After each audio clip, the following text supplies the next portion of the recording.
Hey everyone, and welcome back to the Firefighters podcast, where we seek to develop, inspire, and motivate the world of the emergency services operator through a series of wide-ranging conversations. Now, before we go any further, just hit that rate, follow, or subscribe button on whatever platform you're listening to. It's a key performance indicator for us and helps us reach even more people. Now, here's what we've got for you today. On Sunday, the 4th of February, 1996, fire crews from the then Avon Fire Brigade were called to reports of a serious fire at a supermarket in the Staple Hill area of Bristol. Tragically, firefighter Fleur Lombard, who was serving at Speedwell Fire Station at the time, died after being caught in a flashover while tackling the blaze. The 21-year-old was posthumously awarded the Queen's Gallantry Medal and Chief Fire Officer's Commendation in recognition of her bravery. One of only 8 women employed by Avon Fire Brigade at the time, Fleur was awarded the Silver Axe for most outstanding recruit at her graduation from training. A memorial to commemorate her life stands near the site of the fire in Staple Hill. In 2016, to mark the 20th anniversary of the tragedy, staff from Avon Fire and Rescue joined the FBU representatives, local politicians and other emergency services personnel alongside members of the business community to pay tribute to Fleur. The main street of Staple Hill was closed and members of the public filled the pavements to pay their respects. Following on from her death, Avon Fire and Rescue decided to start something called the Fleur Lombard Bursary. Now, without getting too far off topic, we'll put a link in the notes to the podcast for this, but the Fleur Lombard Bursary is for those that want to travel the world to learn about work of other fire and rescue services, how to improve your understanding, broaden your horizons and develop your skills. The Fleur Lombard Bursary Fund could give you a once-in-a-lifetime opportunity. Funding is available for operational and support staff from any fire and rescue service in the UK, provided they meet the aims of the fund. So before we get any further down that rabbit hole, let's get into the report from the Brigade investigation into the death of firefighter Fleur Lombard on Sunday, the 4th of February 1996. And before we jump into a breakdown of the series of events, we're just going to go into the building's history. Now, the building's origin for Leo's supermarket dates back to about 1900, when terraced buildings were built on the site. In the mid-1960s, these were acquired and converted into small department-type stores. Cooperative Retail Services, the leaseholder of the premise at the time of the fire, further converted the building into a supermarket in 1972. And as a consequence, the fire certificate was issued by Gloucestershire Fire Service in 1973 under the requirements of the Offices, Shops and Railway Premises Act 1963. The premises was a hybrid of a range of former buildings which had been extensively converted, interconnected, extended and re-roofed to form the Leo's supermarket. Just hearing that part of the report no doubt sends your mind in 1,000 directions as to the complexity, voids, breaches in fire separation that are probably present in this building.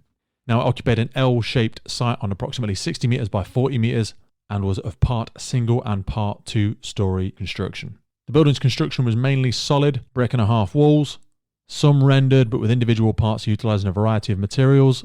The ground floor was concrete and the first floor was timber boarded on timber joists. The single-storey sections of the premises occupied by Leo's had a common suspended ceiling lining of standard height throughout the retail and warehousing, with the exception of the aisle immediately in front of the checkout. This aisle was significant as the one in which the deceased Fleur Lombard was found. It is a significant factor in the fire that no cavity barrier or fire-resistant separation existed between the retail shop area and the warehouse itself. So without further ado, we're going to go into a step-by-step sequence of events.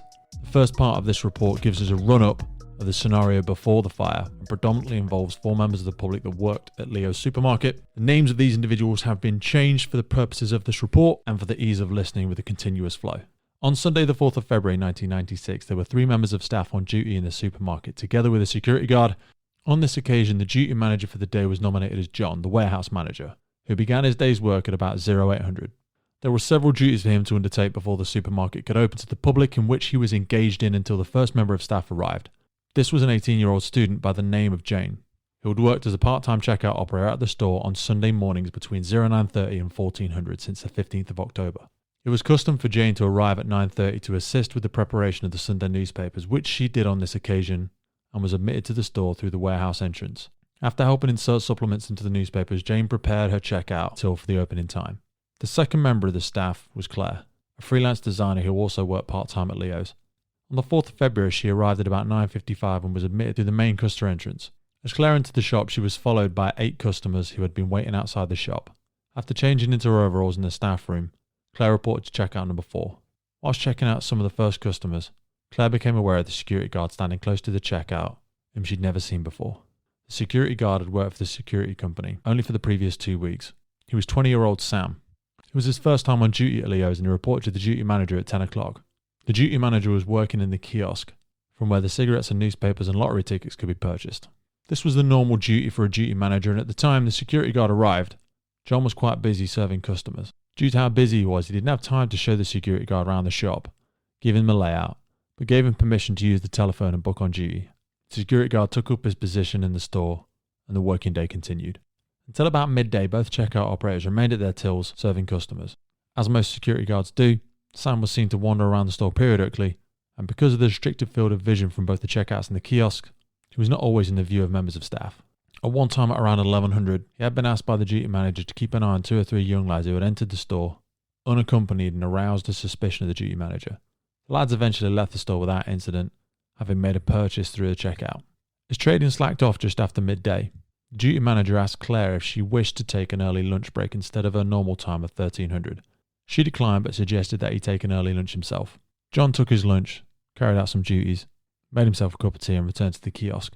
When Jane then went for her lunch, she went up to the staff room to get a cup of coffee. She'd only been sat down for a couple of minutes when the security guard entered the staff room and briefly chatted with her about the newspapers. The security guard was leaning against the kiosk when a male and female customer approached the duty manager, informing him of a fire in the store. John left the kiosk, went into the store, through the turnstiles and towards the area where the customer had been pointing to investigate. At the same time, the security guard was shouting in a panicky voice for a fire extinguisher. He went into the staff room area and told Jane to call the fire brigade, as there was a fire in the store, as he retrieved the water extinguisher from a hanging bracket outside the cash office. As John approached the fire, he could see red and yellow flames emerging from above the chocolate and nuts fixture, which were touching the ceiling, and he assumed that the fire was behind the fixture, in the area used for storage of boxed crisps and other savoury products. The security guard claims that he discharged the extinguisher onto the fire, although John states he judged the fire too far gone and ordered the security guard to leave the store. A male customer simultaneously told Claire on the checkout number 4 of the fire and told her to get everyone out. She also heard John shouting to everyone to get out of the shop. She left the checkout and ran down the aisle directly in front of her towards the dairy fridges and then along the freezer, where she could now see smoke at ceiling level. She was quite worried about the volume of smoke and wanted to check that no customers remained in the store before she left. She ran along another aisle towards the rear of the shop, where she also saw flames around the ceiling. She noticed the smoke getting thicker, and it dawned on her that the fire was in fact quite serious. Claire then ran back towards the checkout, where she saw a man pushing a shopping trolley who seemed oblivious to the fire, and she ushered him out of the store. She went into the staff room where Jane was speaking to the fire brigade on the phone, and was followed into there by the security guard. She collected a coat and bag and returned via the door into the store adjacent to the turnstiles to be confronted by thick black smoke, which had now descended to within about a metre above the floor. She had been surprised by how quickly the smoke had spread, but just ran out through it to the main entrance doors and then outside. Jane, meanwhile, was having difficulty on the telephone explaining to the fire brigade the exact address of the premises. John had by now returned to the office, where he was attempting to operate the store tannoy system to make an announcement to any remaining customers to evacuate. For unknown reasons, the tannoy system failed to operate. He then took over the telephone and gave the fire brigade details of the supermarket's location. Jane went to leave the premises via the same single door in the shop area, which was closed, and was confronted by thick black smoke, creating a complete darkness with no vision of anything. She began to inhale smoke immediately and crouched down towards the floor level, when she heard the security guard immediately behind her telling her to keep going towards the main doors. She did this and eventually reached open air, where she saw Claire stood against the wall on the opposite side of the road. In the knowledge that John was known to be still inside the shop, the security guard was unsure to go back inside to get him, but he was being deterred from attempting it because of the thick smoke billowing out the front. Whilst giving the extra details to the fire brigade, John was also becoming aware of the worsening situation because smoke was by this time beginning to enter the office, and he had to cut the conversation short. That call to the fire brigade was answered at 12:46 and 14 seconds, and ended just 33 seconds later. When he attempted to leave the premises through the same door as the others, John found himself trapped by the smoke within the shop area, which made everything pitch black, which would have prevented him from finding his way out. He therefore shut the door and went into the kitchen and tried to open the windows. The windows had been made unopenable for security reasons, but the sight of John's hands on the inside of the windows had been spotted by the security guard outside, who then attempted to kick in the adjacent window. He was unsuccessful in the attempt because the glazing was Georgian wired, and John then picked up a microwave oven, which he used to ram against one of the windows. After 6 or 7 strikes, the window was broken enough for him to climb out, assisted by the security guard. He was then able to rejoin his colleagues outside opposite the main entrance of the supermarket. Today's episode was brought to you by our good friends at Wood Watches. We put so much thought into the people that we partner with on the podcast, and Wood Watches has been with us since the beginning. Now, they have 6 different collections now. In October, they brought out their new Fearless collection. Now, I've been speaking to some people in the past who have got that Wood watch for a specific occasion for something really smart, really classy. But the best thing about the Fearless collection is that it's built to be worn in active surroundings. Now, again, if you're unfamiliar with it, the massive core of all these Wood watches is the upcycling of firefighting materials. And the Fearless collection has got a 100-year-old British brass firefighter helmet melted down and placed inside the crown of the watch. That's exactly the same as they have with all of their collections. But this one also features repurposed black fire hose. I myself went for the Valiant watch. I've had this for a couple of years now. Really nice. I've got it in the red strap. There's a whole range of payment options. Go over and take a look at them. Whether you're thinking of a retirement gift, you got something special to celebrate, or you have just started your emergency services career, go over and check them out. WilliamWoodWatches.com. The best way to support the podcast is to support our sponsors. So please take a click in the notes below. Now back to the show. During the 7 minutes following the first call at 12:46, a further 10 999 calls were received at Brigade control and passers-by and neighbours. The records of those calls confirms the rapid development, with caller number 3 reporting smoke emitting from the main entrance and also seeing someone climbing out of a window. Caller number 6, timed at 12:51, was a neighbour who reported seeing flames discharging through the roof. This report coincided with the arrival of the first appliance at the incident, with the officer in charge as a sub-officer. The speed at which the events unfolded in this incident are a vitally important factor in the tragic consequences that resulted. The critical time span during which Fleur Lombard lost her life was a mere 4 minutes between 13:08 and 13:11 hours. The first appliance to arrive at Leo's was a water tender from station B6 Speedwell, call sign Bravo 61. The officer in charge saw a large plume of greyish smoke rising from the vicinity of Leo's whilst en route. The appliance turned from Broad Street into Byron Place and proceeded past the main customer entrance towards the rear car park. Vehicular access to the car park was prevented by steel gates across the entrance, but Bravo 61 approached. The gates were being opened by the security guard, which followed the appliance to manoeuvre into the rear car park. Booking in attendance at 12:51, it could clearly be seen that the fire had penetrated the roof and had breached a large hole in the corrugated asbestos roof covering. The crew immediately got 2 jets to work using 45mm hose supplied initially from the appliance tank.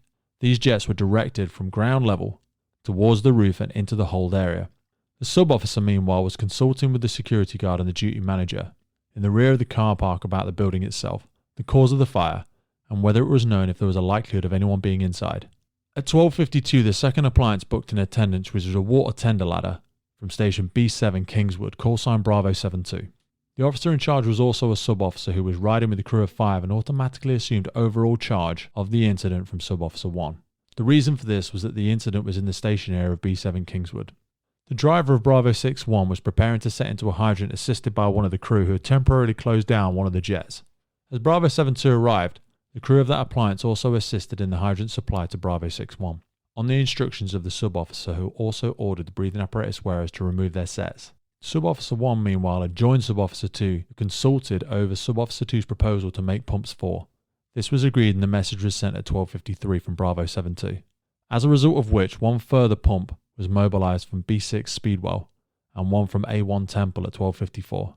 A supervisory officer was also notified and booked mobile at 12:55, and at 12:56 hours the duty group commander was informed. Sub-officers 1 and 2 went down Byron Place towards Broad Street to carry out reconnaissance of the building. Sub-officer 2 knew that the Labour Club was located above the store, and when he arrived, he met an off-duty firefighter who he asked to ensure that the club was evacuated. He then proceeded to an adjacent public house to initiate evacuation from there also, and afterwards returned to the rear car park where Bravo 61 was located. Hey folks, just wanted to jump in with a quick piece around firefighter health and well-being. Whether you are trying to join the fire service and pass them tricky fitness tests, if you are currently serving, or if you are coming up to that next chapter of your life, retiring from the emergency services, we get so many different questions around it. So in partnership with Fitness for the Frontline, we have come up with a series of guidance and programs specifically designed to reflect the physical elements of the role of a firefighter. So whether it's carrying an LPP across an overgrown field, lifting a ladder above your head under running it, or wrestling with cutting gear for 30 plus minutes at some kind of complicated RTC, our bodies are required to lift, push, and carry objects in very specific circumstances. That is effectively what Fitness on the Frontline focuses on, as well as the longer term aspects of overall health and wellness for our firefighters. firefighters. Now, we are definitely not about to be smashing out world records or getting that beach body ready in 6 weeks rubbish. The systems and programs that we put in place are adjusted for people's current fitness levels, and they're not a prescriptive weight or a one-size-fits-all BS. It is very likely for myself personally that I'm still going to be a firefighter when I'm 60 plus, so longevity in the role is really important to me, and I know it is for so many people out there. It all starts with no obligation, 7 days worth of the programming, absolutely free. So whether you're joining, serving, or looking at the next chapter in your life, Fitness for the Frontline is designed by firefighters for firefighters. Now back to the show. Sub-Officer 1 had already returned to the rear car park a little earlier than Sub-Officer 2 and continued talking to the duty manager about keys to the building and the structure and compartmentation. Sub-Officer 1 instructed the 2 firefighters from his own crew who had operated the 2 jets into the roof to shut them down and get themselves rigged in breathing apparatus. Whilst they were doing this, their positions on the jets were taken over by 1 firefighter from Bravo 72 and 1 from Bravo 62, which had just arrived. Bravo 62 was the water tender ladder from Station B6 Speedwell, which booked in attendance at 12:57. Had a station officer in charge and a crew of 5. Once rigged in breathing apparatus, the team from Bravo 61 were instructed by Sub-Officer 1 to force entry into the building through the fire exit door adjacent to the staff locker room. They attempted unsuccessfully to spring the door open and had to cut a hole in the door using a large axe, which provided sufficient access to open the door by releasing the panic push bar. They observed that the fire had reached the inside of the exit door, and the team, designated Team 1, were instructed to make an entry with a jet to tackle the fire inside.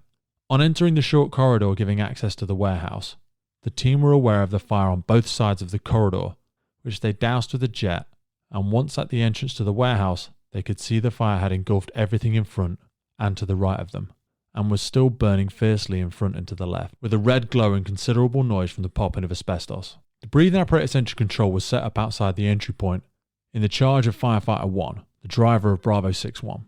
Even though it would be done differently today, at the time it wasn't necessary to impound the breathing apparatus control board from that entry control point, and therefore the time of entry was not available for the investigation notes. The breathing apparatus entry control was not either designated a number at this stage of the incident. For the purposes of the investigation, however, this control point was designated entry control point 1. The 2 firefighters who had temporarily taken over the jets whilst Team 1 were rigging in breathing apparatus were themselves ordered to don breathing apparatus sets when the jets were retrieved from them. They used the middle 2 sets from Bravo 62 to form a team of 2 comprising of firefighters from B62 and B72. When they started up their sets and gone through the entry control procedure, they were briefed to join up with Team 1 and operate one of the jets they were using to allow Team 1 to operate the other.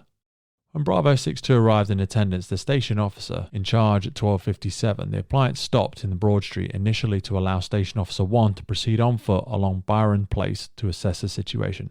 As he did, he beckoned his driver to proceed, which he did and stopped the appliance at the rear of Bravo 72, adjacent to the main entrance. Station Officer 1 then made his way towards the rear car park to make contact with another officer.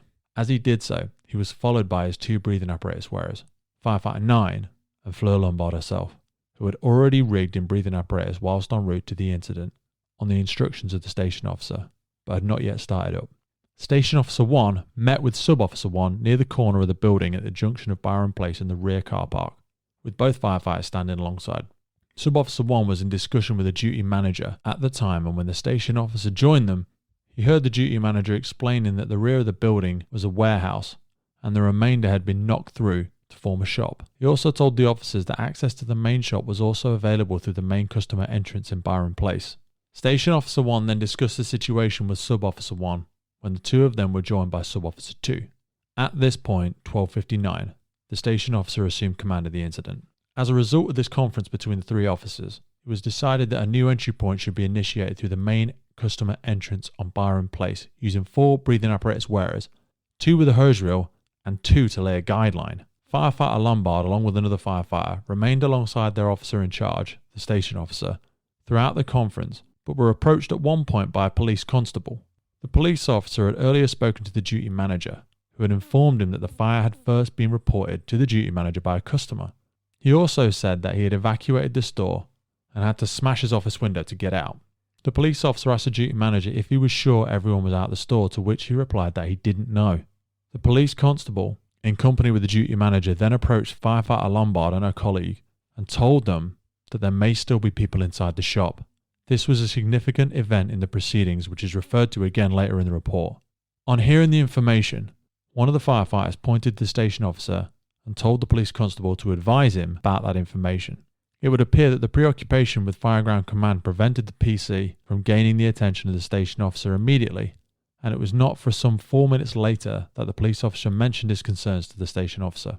Having agreed with 2 sub-officers that the next course of action would be to send in 4 breathing apparatus in an attempt to stop fire spreading into the shop itself, the station officer instructed Sub-Officer 2 to implement that. Firefighter Lombard and her colleague were still present when this instruction was given, and Station Officer 1 instructed the 2 breathing apparatus wearers to enter the building with a guideline and lay it to the left. Immediately afterwards, the station officer and Sub-Officer 2 and Firefighters Lombard and her colleague made their way towards the main customer entrance. Now at the main entrance, Firefighter Lombard and her colleague were preparing to start up their sets when another firefighter of the breathing apparatus wearers on Sub-Officer 2's crew asked the sub-officer if he wanted them to rig in breathing apparatus also, to which he said yes. 2 more firefighters then began rigging in breathing apparatus from sets on their own appliances. On seeing Firefighter Lombard's team start up their sets, the driver of Bravo 6-2 retrieved the breathing apparatus control board and resuscitator from his appliance and began to set up the breathing apparatus control. Several witnesses at this time described conditions inside the store when viewed through the main entrance door as heavily smoke-logged, with thick, grey, black smoke, but with no fire visible. With the control point established outside and to the left of the main entrance in a clear position, the operator heard a request from someone for a guideline to be used, and as a consequence, he returned to his appliance to fetch one, which he took back to the control point. The control point, designated now as Engine Control Point 2, was in situ at 1301, and a high-pressure hose reel was run out from Bravo 7-2 and left flaked out by the entrance. The station officer then arrived at the rear of the premises, where he was introduced to the general manager of Leo's, who had just arrived on the scene. At the same time, a supervisory officer, assistant divisional officer, booked in attendance of the incident and parked his vehicle some 50 metres away. Firefighter Lombard was wearing the only breathing apparatus set equipped with sonic radio communications from amongst the 4 wearers, and therefore assumed the role of team leader. The guideline bag was consequently attached to her breathing apparatus harness using the fastening provided. One of the other firefighters attached the free end of the guideline to a steel post affixed to the outside of the building next to the BA control board. The guideline identification tally B was then added by means of a dog clip attached to the line. Tally Bravo was used purely because it was the first tally the firefighter pulled out of the bag. Simultaneous to this, at 1302, the 4th appliance booked in attendance, which was a water tender from station A1 Temple, call sign Alpha 13. At 1303 hours, Firefighter Lombard and a number 2 completed their starting up procedure and were gas tight. They handed the tallies to the engine control officer, who checked the names against the cylinder contents in accordance with the standard, and the timing was 1302. A radio test was carried out, and the sonic communications was operating correctly. Team 1 then left Engine Control Point 2 and made their way into the building through the main customer entrance, and then stopped in between the outer and inner sliding doors in the lobby area. After hearing much of the early consultation between the station officer and the 2 sub-officers in the rear of the car park, one of the firefighters at this point was confused about the precise tasks they were supposed to be carrying out. He thought initially that he and Firefighter Lombard had been expected to take in both the guideline and the hose reel, which had been laid out in preparation outside. He recalls wondering to himself how they were going to achieve those tasks when he realised that the second breathing apparatus team was soon to join them. Before that realisation, he had expressed that he was happy at the prospect of taking both the hose reel and guideline, because having seen the fire development in the rear car park earlier, he had formed an opinion that the main fire in that area was in hand, and from his entry point, they were just dealing with normal smoke. He did, however, still have in his mind that there were persons still inside the building. At this time, the station officer returned from the rear of the car park towards the main entrance. On the way, he was approached by the police constable, who told him that he believed that there were still people in the Labour Club building at the front of the supermarket building. When at the main entrance, the station officer was told by the sub-officer that the Labour Club had already been evacuated. He stood at the main entrance and observed the inside the premise was smoke-logged with still grey smoke, and he could see Firefighter Lombard's team waiting in the lobby area, with Team 2 rigged in breathing apparatus and preparing to enter as well. Having now dressed in his firefighting uniform, Assistant Divisional Officer approached the premises along Broad Street at approximately 1304. He then proceeded towards what appeared to be the main firefighting area, looking for the officer in charge. As he made his way along Byron Place, he noted that breathing apparatus entry control point had been established together with hose reels and an uncharged 45mm delivery hose. As he passed the main entrance door, he noted smoky conditions and could see a faint red glow apparently deep within the building. He assumed that this is to be one side of the fire, and at this point he noticed a station officer at the corner of the building, which is where they met. As he walked together through the rear car park towards entry control point 1, the station officer briefed the assistant divisional officer about this situation. The assistant divisional officer assessed the fire development through the door at the entry control point 1 and could see fire to his right, centre and left. He assumed that the glow he had seen through the main entrance was the fire he could see to his left. Back at the main entrance, while still waiting to enter the building, one of the leading firefighters observed one of the other firefighters return to the breathing apparatus control officer, confer with him, then return to the lobby. This was done to ensure that the brief was clear that the guideline was to be laid on a left-hand lay.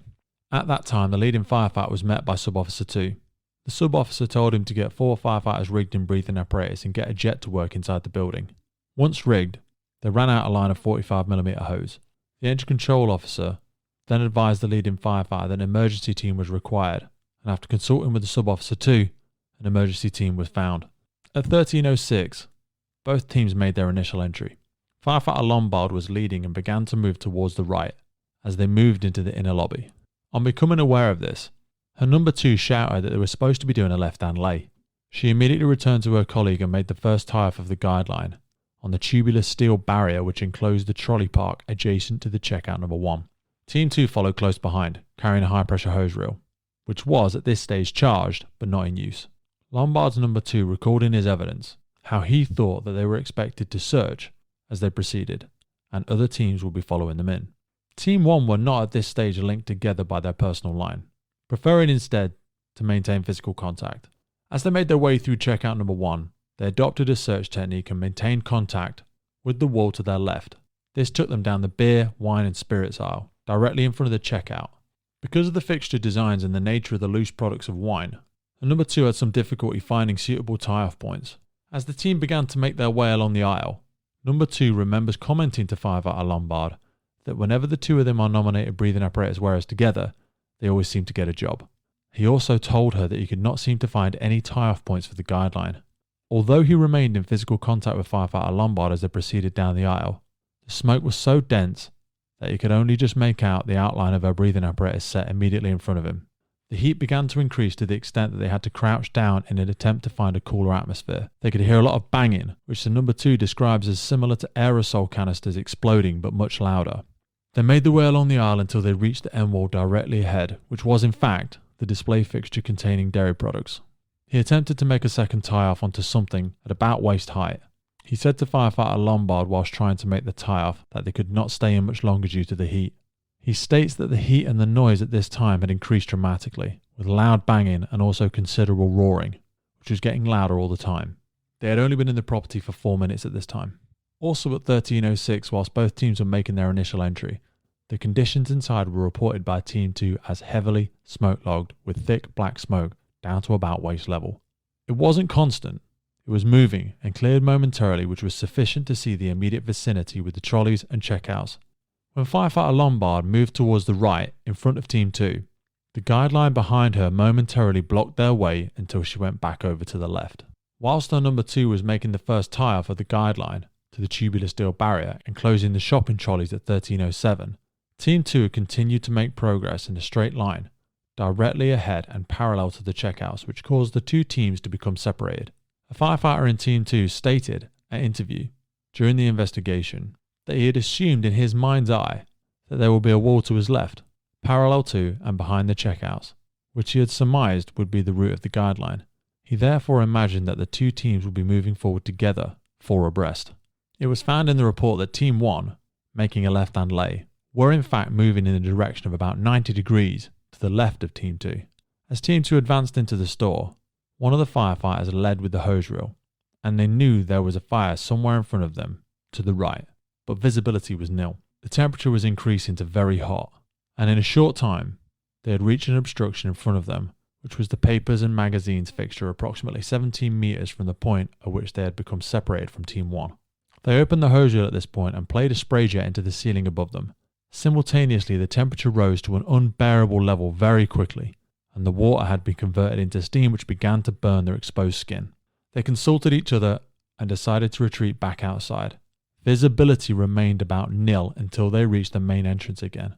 The time they decided to retreat was estimated at 13:07, whilst Team 1 was completing their first tie-off on the trolley park enclosure and starting to make their way down the aisle. When Team 2 reached the open air, the time was estimated at 13:10, and during these 3 minutes that it took for them to get out, Team 1 had progressed down the aisle and arrived at the dairy products. At approximately 13:08, firefighters Lombard and our number 2 were progressing along the aisle. Sub-Officer 2 moved towards the rear car park and met the Assistant Divisional Officer. The Divisional Officer asked him to send an informative message, which he initiated by dictating the message to one of the firefighters who transmitted it from Bravo 72. Message was as follows: a building of 1 and 2 stories, 80 metres by 40 metres, well alight, 8 breathing apparatus, 3 jets, 1 high pressure hose reel, and 1 breathing apparatus guideline in use. Team 2 retreated and returned to the entry control point. They reported to the entry control officer that they were evacuating. They described the deteriorating conditions inside, and when he established that Team 1 was still inside the premises, he urged that they also should be evacuated. The entry control officer then consulted with Sub-Officer 2, and they agreed that the evacuation signal should be sounded. The entry control officer proceeded to blow his whistle in the recognised way at 13:11 hours, at the same time pressing the transmit button on the personal radio to ensure it would be heard by firefighter Lombard on the sonic communications equipment. After a few short blasts, he asked one of the firefighters to continue sounding the whistle, in which he was joined by leading firefighter 1, whilst they attempted to contact firefighter Lombard by radio. He received no reply, but continued to try. The evacuation signal was heard by the BA teams, who were inside the building from entry control point 1. And the firefighters who were equipped with sonic radio communications also heard the entry control officer at entry control point 2 calling for firefighter Lombard on the radio, but no reply was heard. Both teams from entry control point 1 evacuated the building on hearing the signal and returned to their entry control point. Team 1, however, at 13:10 hours, were engaged in making the second tie-off of their guideline at the bottom of the aisle, and experienced the increasing heat, noise, and roaring sounds. Within seconds, Lombard's number 2 saying to his partner that they would not be able to stay in much longer.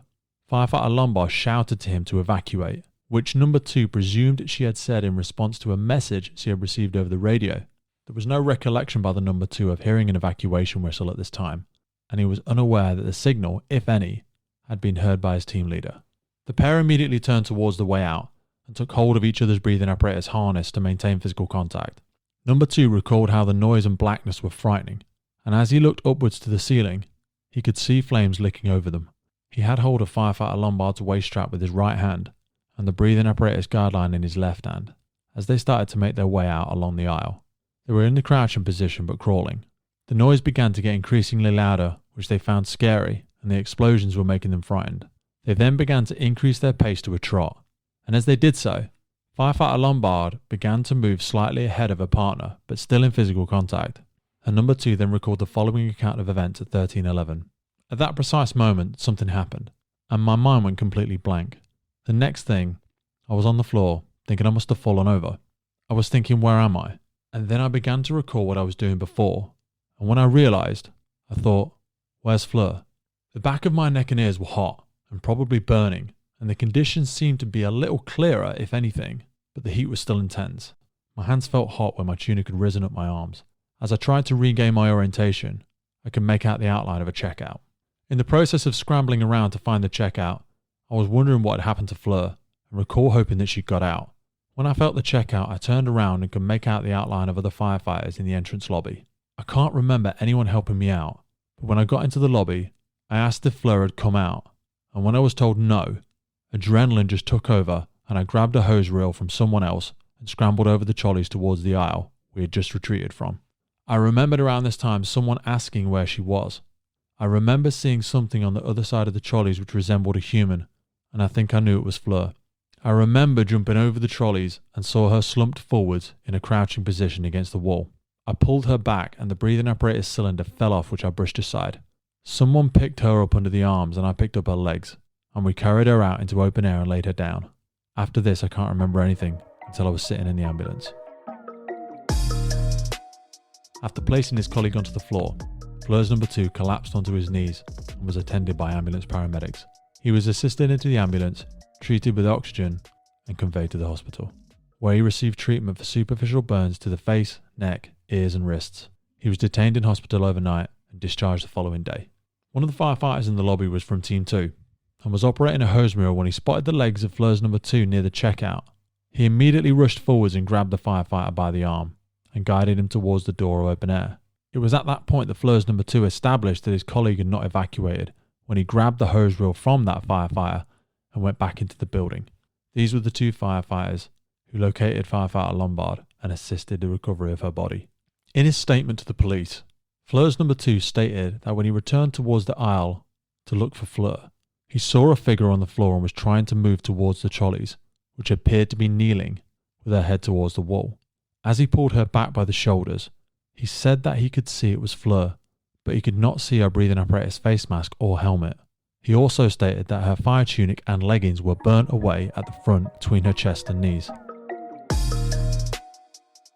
At about 13:10 hours, the assistant divisional officer returned to the main entrance and heard shouts that Fleur's missing. He immediately ordered the breathing apparatus emergency team to start up and ascertained from the engine control officer that the role of Team 1 had been to lay a guideline on the left-hand lay into the main shop. He called for the main jet into the doorway to be charged and assured that the emergency team were aware that their task was to follow the guideline in search of a missing firefighter. A second 45mm jet was laid out as the fire in the doorway was intensifying. He assessed that the incident would require further firefighting support and initiated an assistance message. Make pump 6, hydraulic platform required. Firefighters standing in the vicinity of the main entrance door at this time reported becoming aware of an intense wind blowing into the store, which was being sucked in by the fire, and seeing powerful flames licking from both the sides and the inner lobby. Sub-Officer 1, on hearing the evacuation signals, moved from the rear of the car park to the main entrance to investigate and discovered that a firefighter was missing and crews were engaged in trying to remove trolleys from the area of the entrance lobby. A general melee had at that time broken out in the lobby area, with all the available firefighters working frantically to remove the trolleys from the parking area. The trolleys were of the type that are normally chained together and capable of separation from the one in front only by the insertion of a coin. This made the job of trying to clear the trolleys more difficult, and attempts were made to release them using bolt croppers. On learning of the missing firefighter, the assistant divisional officer sent a message to Brigade Control. Breathing apparatus emergency. 1 firefighter missing in fire. After sending the message, the divisional officer returned to the main entrance and on arrival, saw BA number 2 from Fleur's teams on the pavement receiving oxygen. The assistant divisional officer sought to establish if everything was in order and asked the firefighter if he was alright, which he indicated by a thumbs up and a nod of the head that he was. The assistant divisional officer was then approached by an ambulance paramedic who asked him if he wished to have a look at the body. This was the first time he realised that firefighter Lombard must have perished, and this was confirmed when he lifted the salvage sheet and viewed the deceased. The ambulance paramedics took over the care of the removal of the deceased to the hospital, having been satisfied that there was nothing they could do to help, life having obviously become extinct. Firefighting operations had appeared to the assistant divisional officer to have come to a halt, and he called for duties to recommence, at the same time instructing the crews not to enter the building. By that time, he could also see the severe fire through the main entrance. At 13:27, the then Deputy Chief's officer booked in attendance when, coincidentally, Assistant Divisional Officer had initiated a radio message to Brigade Control from Assistant Divisional Officer. 1 female firefighter severely. Request attendance of a duty principal officer. Shortly after, the Deputy Chief Officer was briefed about events, following which he instructed the Assistant Divisional Officer to withdraw all personnel associated with the first 4 pumps in attendance and arrange for them to be relieved of their operational duties and withdrawn from the fireground to Station B6 Speedwell. Following this instruction, Temporary Divisional Officer assumed charge of the fireground commander until relieved at 13:53 by the Deputy Chief Officer in overall command as Incident Commander. The Deputy Chief Officer then initiated a further message to Brigade Control at 13:43. From Deputy Chief Officer, make pumps 10. The fire surround message then went in at 14:40. The stop message eventually went at 16:43, and the incident was finally closed at 18:04 on Thursday the 8th of February, after extensive investigative procedures, turning over and damping down operations. As a result of the severe damage and the dangerous condition of the remaining structure, the premises were completely demolished shortly after the fire. Cause of the fire. Using independent witness descriptions about the discovery of the fire and its early development, all of the professional agencies involved in the investigation were in agreement that the fire started in the meat preparation room.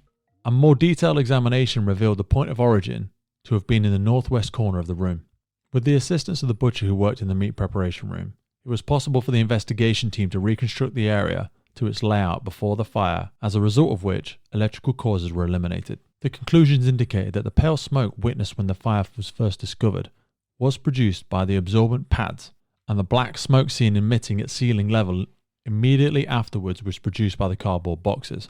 This supports the theory that the fire started in the boxes of pads stored in the northwest corner of the meat preparation room.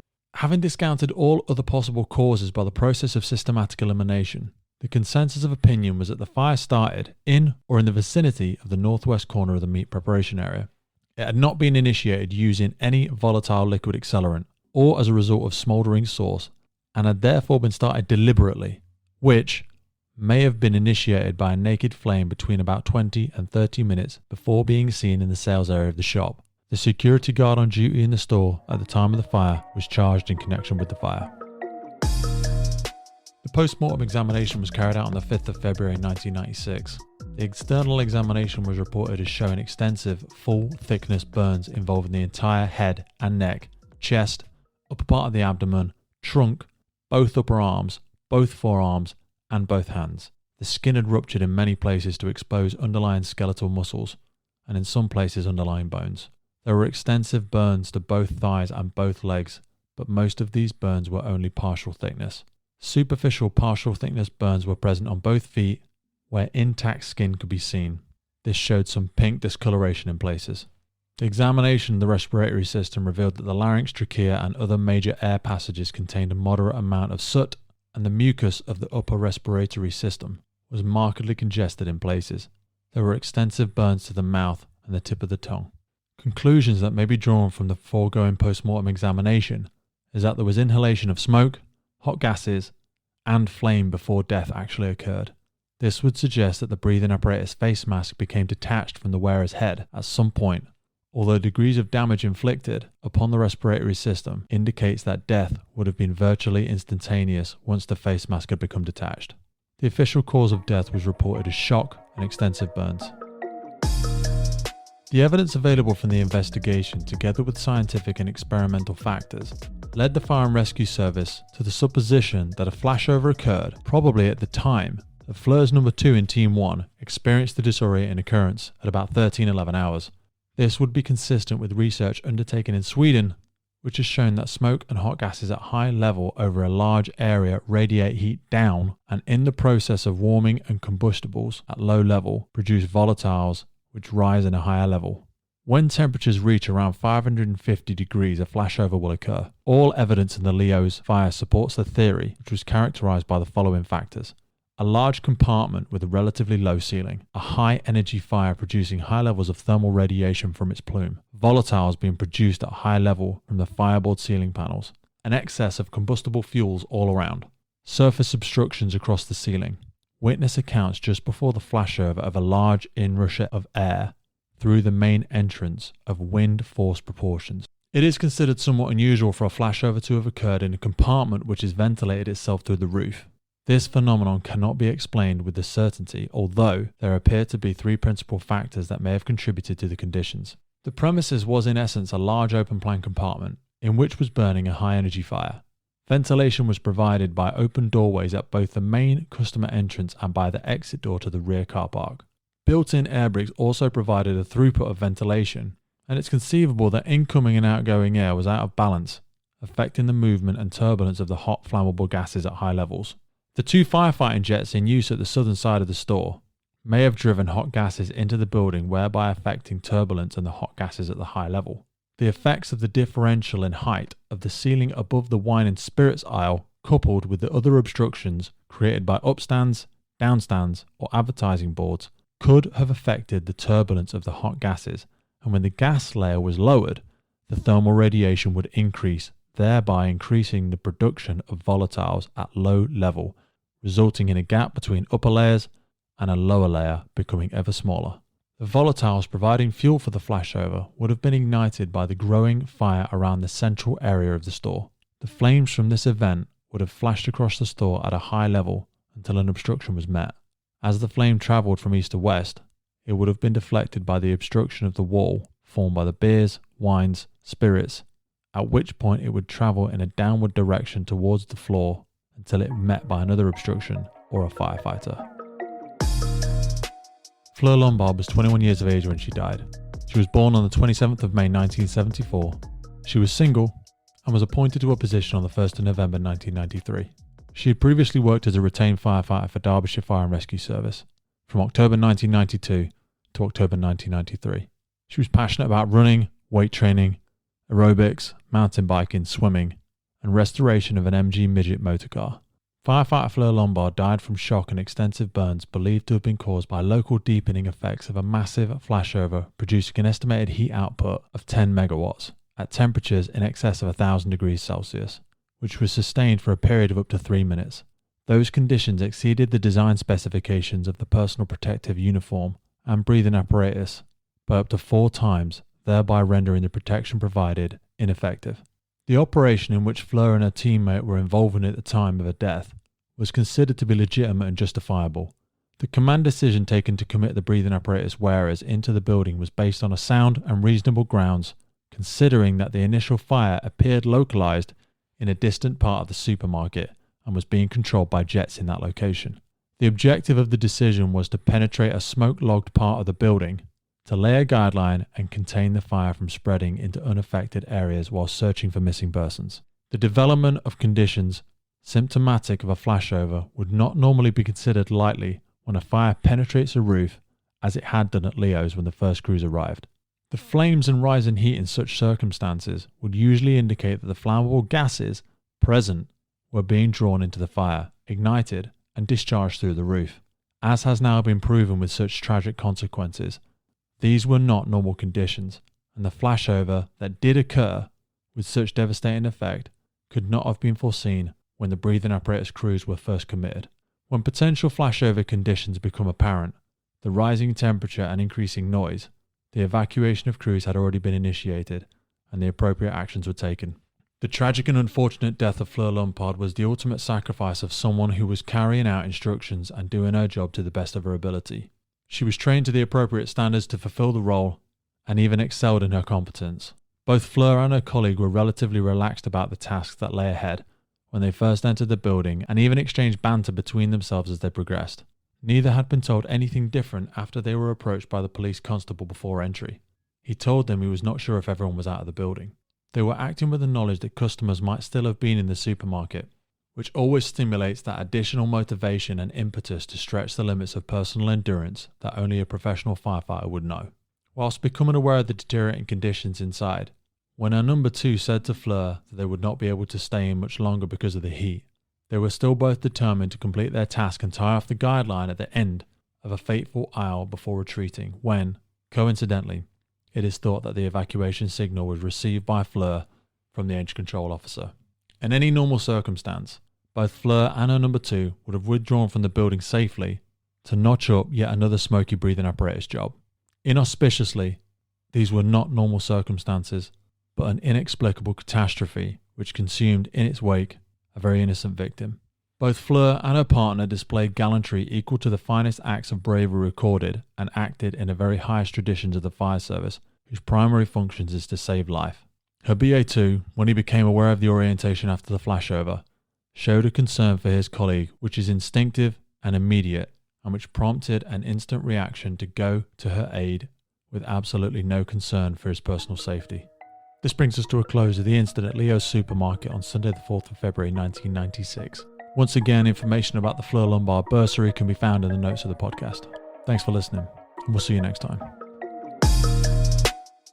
The Firefighters podcast is a global podcast seeking to develop, inspire and motivate the world of the emergency services operators. Through a series of wide-ranging conversations celebrating those within our sector, we seek to encourage and support this incredible group of people. It's brought to you by myself, operational firefighter Pete Wakefield, and I speak with individuals from all walks of life who I sincerely believe can add value to or develop those who have chosen this life path. Please support your emergency services wherever you are in the world, and thank you for listening.